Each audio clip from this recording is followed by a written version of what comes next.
Dear students, a very warm welcome to all of you in my today's lecture of company law. In today's lecture, we will discuss upon the topic minutes, concept and legal provisions. यानी कि आज के lecture में हम discuss करेंगे minutes का क्या concept रहता है और इसके रिगार्डिंग क्या क्या लीगल प्रोविजंस हैं. First of all we will discuss about the concept of minutes. The expression minutes means a record of the proceedings of a meeting. Minutes should contain a fair and correct summary of the proceedings of the meeting and should normally convey why, how and what conclusions or decisions were arrived at in relation to each business transacted at the meeting. It need not be an exact transcript of the proceedings. Every company is required to keep minutes of all meetings. यानी कि जब company के द्वारा किसी भी particular meeting को conduct किया जाता है तो मीटिंग में जितनी भी प्रोसीडिंग्स रही हैं उनको प्रॉपर वे में रिकॉर्ड किया जाता है. तो जो प्रोसीडिंग्स की रिकॉर्डिंग है उसे हम मिनट्स का नाम देते हैं. मिनट्स में मीटिंग की प्रोसीडिंग की एक फेयर और करेक्ट समरी होनी बहुत ज़रूरी है. ये पता होना चाहिए कि क्या क्या कंक्लूजन्स ड्रॉ किए गए, कैसे ड्रॉ किए गए, इसके बारे में एक प्रॉपर डिस्क्रिप्शन होना चाहिए. ज़रूरी नहीं है कि आपको प्रोसीडिंग की एक एग्जैक्ट ट्रांसक्रिप्ट ऐड करनी है. एक प्रॉपर फेयर और करेक्ट वे में मीटिंग की प्रोसीडिंग की समरी प्रोवाइड करना ये मिनट्स का पर्पज़ होता है. इसके लिए कंपनी एक मिनट बुक को प्रिपेयर करती है और हर मीटिंग की मिनट्स को उसमें रिकॉर्ड कर लिया जाता है. Minutes kept in accordance with the provisions of the Act evidence the proceedings recorded therein. Minutes help in understanding the deliberations and decisions taken at the meeting. Meeting के अपने अलग अलग फ़ायदे रहते हैं.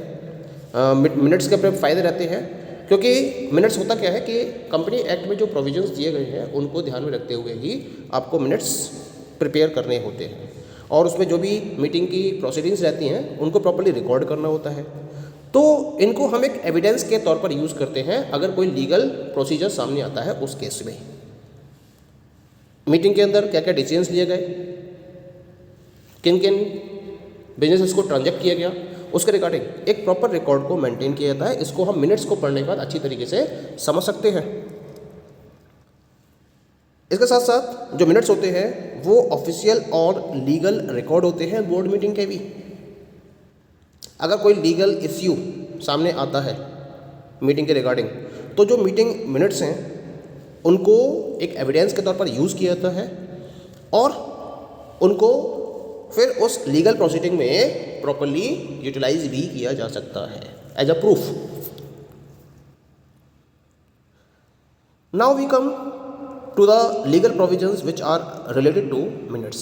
कौन कौन से लीगल प्रोविजंस हैं जिनको ध्यान में रखते हुए कंपनी को मिनट्स को रिकॉर्ड करना चाहिए किसी भी मीटिंग के ड्यूरेशन पर. The following are some of the important provisions relating to recording and maintenance of minutes. The very first one is mandatory to record minutes. Every company is required to keep a record of minutes of proceedings of the following meeting. Company के registered office में बहुत सारी meetings होती रहती हैं. तो वो कौन कौन सी मीटिंग्स हैं जिनके रिलेशन में या जिनकी प्रोसीडिंग के रिलेशन में कंपनी को मिनट्स को प्रॉपर्ली रिकॉर्ड करना रिक्वायर्ड होता है. The very first one is the general meeting of the members of the company. यानी कंपनी के मेंबर्स की कोई भी जनरल मीटिंग होती है तो उसके मिनट्स को रिकॉर्ड करना जरूरी है. इसके साथ साथ अगर कंपनी के क्रेडिटर्स की कोई जनरल मीटिंग होती है तो उसके मिनट्स को भी रिकॉर्ड करना जरूरी है. इसके साथ साथ अगर बोर्ड ऑफ डायरेक्टर्स की कोई भी मीटिंग होती है उसके मिनट्स को रिकॉर्ड करना जरूरी है. और इसके साथ साथ अगर बोर्ड ऑफ डायरेक्टर की किसी भी कमिटीज़ की मीटिंग होती है तो उसके भी मिनट्स को रिकॉर्ड करना कंपलसरी रहता है, मैंडेटरी होता है ये. Now come to the next provision and this is recording and signing within 30 days. The minutes of proceedings of meeting shall be prepared and signed in such manner as may be prescribed. The date of entry of every minute shall also be entered in it. Such entries shall be made within 30 days of the conclusion of the meeting or from the date of passing the resolution by postal ballot.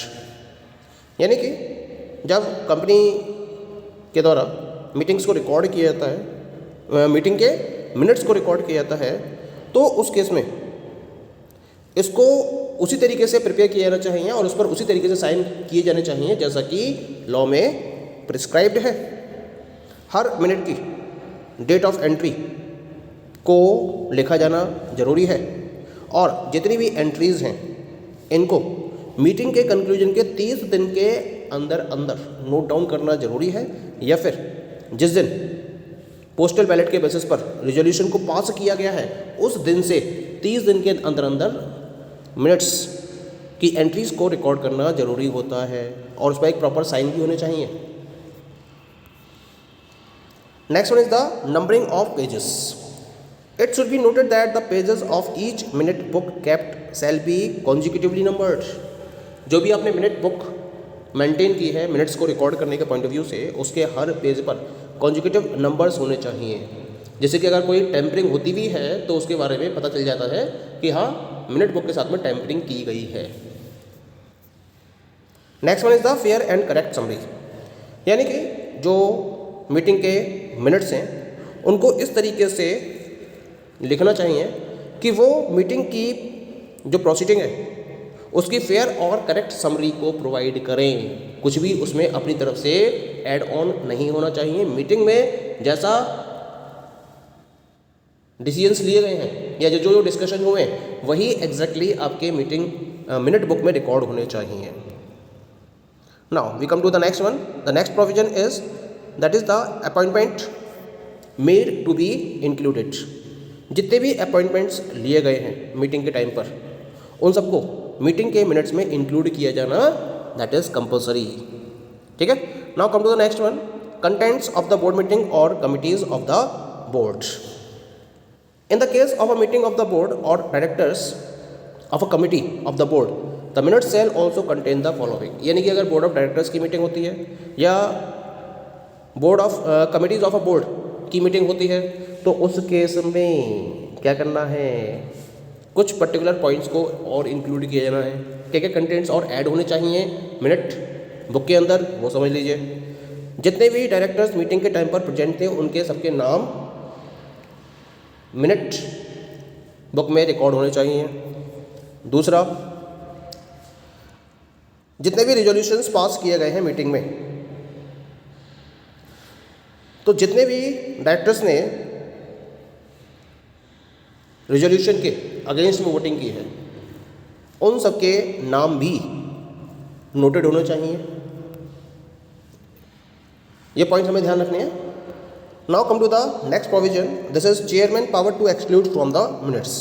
यानी कि chairman के पास एक power होती है जिसके basis पर वो minutes में से कुछ पर्टिकुलर कंटेंट्स को एक्सक्लूड भी कर सकता है। अब कौन कौन से वो कंटेंट्स हैं या वो कौन कौन से मैटर्स हैं जिनको मिनट्स में से एक्सक्लूड किया जा सकता है मीटिंग के दौरान।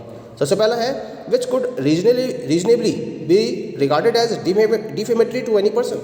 अगर किसी पर्टिकुलर पर्सन के रिगार्डिंग डिफेमेटरी को रिप्रेजेंट कर रहा है कोई भी स्टेटमेंट या कोई भी पर्टिकुलर एक्टिविटी तो उसको मिनट्स में से हटाया जा सकता है अगर चेयरमैन चाहे तो, क्योंकि उसके पास पावर होती है इसके रिगार्डिंग। दूसरा केस है विच इज़ इररेलेवेंट और इमैटेरियल टू द प्रोसीडिंग। यानी कि प्रोसीडिंग के पॉइंट ऑफ व्यू से अगर उसे लगता है कोई भी पर्टिकुलर मैटर इररेलेवेंट है या फिर वो इमैटेरियल है तो भी उसको मिनट्स में से एक्सक्लूड किया जा सकता है। नेक्स्ट वन इसके अंदर which is detrimental to the interest of the company. जो कंपनी के इंटरेस्ट में नहीं है, जो कंपनी के हित में नहीं है, अगर ऐसा कोई भी मैटर मिनट बुक में इंक्लूड किया जाता है तो उसको भी जो चेयरमैन है वो मीटिंग के मिनट्स में से एक्सक्लूड कर सकता है। ये पावर होती है चेयरमैन के पास। ठीक है। Now come to the next provision and this is minutes to be evidence. Minutes of the meetings kept in accordance with the provisions of section 118 shall be evidence of the proceedings recorded therein। Company act के section 118 में provision है और उस provision के according ही जो company secretary है वो company की किसी भी मीटिंग के मिनट्स को प्रॉपर्ली रिकॉर्ड करती है और वो एक तरीके से एविडेंस के तौर पर यूज़ किए जाते हैं। इसी वजह से एविडेंस के तौर पर यूज़ किए जाएंगे ऐसा मानते हुए मीटिंग के मिनट्स को प्रॉपर्ली रिकॉर्ड किया जाता है। ठीक है। Now come to the next provision. The next provision is meeting resolutions etc. are deemed to be valid where the minutes have been kept in accordance with the provisions of the act. Following effect shall follow until the contrary is proved. यानी कि act के provision को ध्यान में रखते हुए अगर minutes को प्रॉपर्ली रिकॉर्ड किया गया है, मेंटेन किया गया है, तो हमें इन पर्टिकुलर पॉइंट्स को भी स्ट्रिक्टली फॉलो करना होगा। कौन कौन से वो पॉइंट्स? सबसे पहला है the meeting shall be deemed to have been duly called and held. ये मान लिया जाता है कि उस पर्टिकुलर डेट पर, उस पर्टिकुलर टाइम पर, उस पर्टिकुलर प्लेस पर मीटिंग को प्रॉपर्ली कॉल किया गया था और मीटिंग कंप्लीट की गई थी। दूसरा, all proceedings at the meeting have duly taken place. जितनी भी प्रोसीडिंग्स डिसाइड की गई थी या जिन पर्टिकुलर बिजनेसेस को ट्रांजेक्ट करना था वो सारे बिजनेसेस ट्रांजेक्ट किए गए, वो सारी प्रोसीडिंग्स कंप्लीट की गई हैं एट द मीटिंग, ऐसा मान लिया जाता है। तीसरा, the resolutions passed by postal ballot have been duly passed. ये भी मान लिया जाता है कि पोस्टल बैलेट के द्वारा रेजोल्यूशंस को पास किया गया है, इसको भी मान लिया जाता है। Next one is the in particular all appointments of directors, key managerial personal, auditors और company secretary in practice shall be deemed to be valid. यानी कि अगर उस मीटिंग में डायरेक्टर्स या की मैनेजरियल पर्सनल्स या ऑडिटर्स या कंपनी सेक्रेटरी के अपॉइंटमेंट किए गए हैं तो उनको भी वैलिड माना जाता है। अगर मिनट बुक्स में उनको प्रॉपर्ली रिकॉर्ड किया गया है तो उस केस में ये भी वैलिड माने जाते हैं। तो ये पर्टिकुलर एक्शंस हैं जो वैलिड माने जाते हैं अगर मीटिंग के मिनट्स को प्रॉपर्ली एक्ट के प्रोविजन के अकॉर्डिंग रिकॉर्ड किया गया है उस केस में। Now come to the next provision regarding minutes. Observation of secretarial standards. Every company shall observe secretarial standards with respect to general and board meeting specified by the Institute of Company Secretaries of India and approved as such by the central government. तो जितनी भी companies हैं वो क्या करेंगे?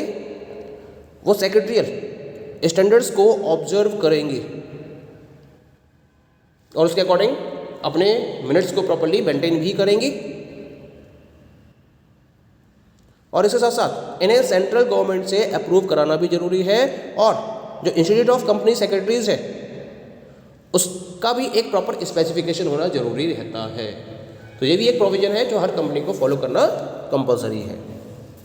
Next one is the penalty for non compliance. If any default is made in complying with the above stated provisions in respect of any meeting, the company shall be liable to a penalty of rupees 25,000. Moreover, every officer of the company who is in default shall be liable to a penalty of rupees 5,000. यानी कि हर company को minutes के regarding इन provisions को follow करना बहुत ज़रूरी है। अगर कोई भी कंपनी ऊपर दिए हुए प्रोविजंस में से किसी एक को भी फॉलो नहीं करती है, कंप्लाई नहीं करती है उससे किसी भी मीटिंग में, तो उस केस में कंपनी के ऊपर एक फ़ाइन इम्प्लीमेंट किया जाता है और वो फ़ाइन कितने का होता है? कम से कम 25,000 का होता है। और उसके साथ साथ जितने भी ऑफिसर्स उस पर्टिकुलर एक्ट में इन्वॉल्व होते हैं या डिफ़ॉल्ट में इन्वॉल्व होते हैं उन्हें भी कम से कम 5,000 रुपये की पेनल्टी पे करनी पड़ सकती है। And the last provision is punishment for tampering with minutes. Sometimes a person is found guilty of tampering with the minutes of the proceeding of the meeting. In such a case, he shall be punishable with imprisonment for a term which may extend to 2 years and with fine which shall not be less than rupees 25,000. तो tampering नहीं करनी है, छेड़छाड़ नहीं करनी है। अगर किसी पर्टिकुलर पर्सन को किसी कंपनी की मीटिंग की मिनट बुक के साथ में छेड़छाड़ करते हुए या टेम्परिंग करते हुए पाया जाता है या दोषी पाया जाता है इस चीज़ का, तो उसके लिए बहुत सख्त सज़ा है। और वो सज़ा क्या है? कम से कम उसे जेल भी हो सकती है 6 महीने की और ये 2 साल तक एक्सटेंड हो सकती है और फाइन मिलेगा उसे, और फाइन कम से कम 25,000 का तो होगा ही होगा उस पर। So these all are the different provisions in relation to the minutes of meeting of a company. Okay, thank you.